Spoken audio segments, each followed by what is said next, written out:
Mes frères et sœurs, en cet Avant que nous voulons passer dans l'attente du Sauveur, écoutons une fois encore l'épouse du Cantique des Cantiques. Elle cherche son bien-aimé qui lui apparaît sous l'image du roi pasteur. « Dis-moi, ô toi que mon cœur aime, où tu mènes paître tes brebis. » Cette image de Yahvé, roi pasteur, est très présente chez les prophètes. Ainsi chez Isaïe. « Voici que le Seigneur, Yahvé, vient avec puissance. Comme un berger, il fera paître son troupeau. Il recueillera les agneaux dans ses bras et les portera dans son sein.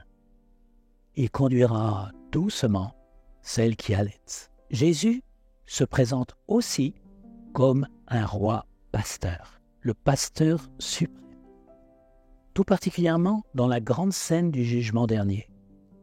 Or, quand le Fils de l'homme viendra dans sa gloire, tous les anges avec lui, il s'assiera sur son trône de gloire.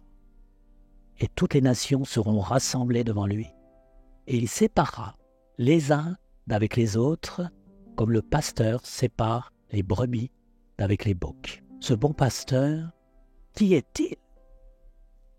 À l'époque où fut rédigé le Cantique des Cantiques, les Juifs n'attendaient pas un simple sauveur. Ils attendaient une manifestation de Yahvé lui-même. Personne d'autre que lui ne serait assez puissant pour sauver son peuple en proie aux pires angoisses. L'attente du Sauveur devenait l'attente de Yahvé, l'époux d'Israël. On aspirait à ce qu'il montre enfin son visage pour confondre les ennemis, réveiller les âmes assoupies et parachever la restauration du temple et du peuple. Nous sommes depuis longtemps comme un peuple que vous ne gouvernez pas, s'écriait Isaïe. Un peuple sur lequel votre nom n'est pas invoqué. Ah, si vous déchiriez les cieux et si vous descendiez, les montagnes seraient ébranlées devant vous. Y a-t-il pas là comme un pressentiment de l'incarnation? Yahvé descendant parmi nous, se faisant notre frère en humanité, comme le désire l'épouse du Cantique des Cantiques. Oh, que ne m'es-tu un frère qui aurait sucé les mamelles de ma mère? L'attente du Sauveur devient l'attente d'un Dieu se faisant si proche que nous puissions l'appeler frère et époux. En cet Avant, attendons, nous aussi, Jésus, notre Dieu et Sauveur. Il est notre frère en humanité, le frère universel, dit Charles de Foucault. Il est l'époux de nos âmes. Il est notre bon pasteur. Il n'est pas de ces salariés qui ne se soucient pas des brebis. Les brebis, il les aime. Elles lui ont coûté cher. Il a donné sa vie pour elles. Il est leur ami, le seul ami qui ne fait jamais défaut.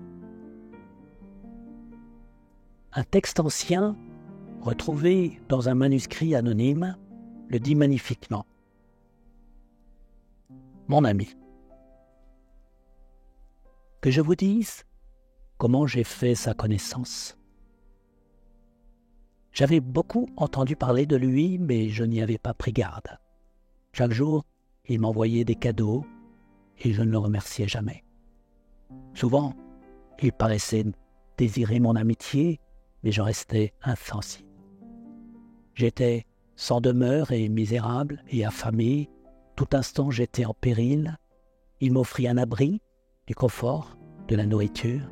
Il me garantit contre tout danger. Mais moi, je restais toujours ingrat. Enfin, il me croisa sur la route.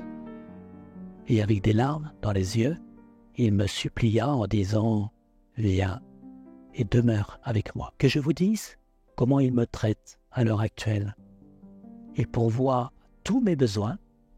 Il me donne plus que je n'ose demander. Il devance tous mes désirs. il me prie de lui demander davantage. Il ne rappelle jamais l'ingratitude d'autrefois. Jamais il ne me reproche mes folies passées. Que je vous dise maintenant ce que je pense de lui. Il est aussi bon qu'il est grand. Il m'aime d'un amour aussi ardent que vrai. Il m'est aussi prodigue de promesses que fidèle à les garder. Il est aussi désireux de mon affection que digne de la conserver. En tout, je suis son débiteur, mais il veut que je l'appelle mon ami. Mes frères et sœurs, réjouissons-nous, le Sauveur que nous attendons est notre bon pasteur et notre ami. Maranatha, viens Seigneur Jésus, viens bientôt. Si vous le voulez bien, nous continuerons demain nos méditations.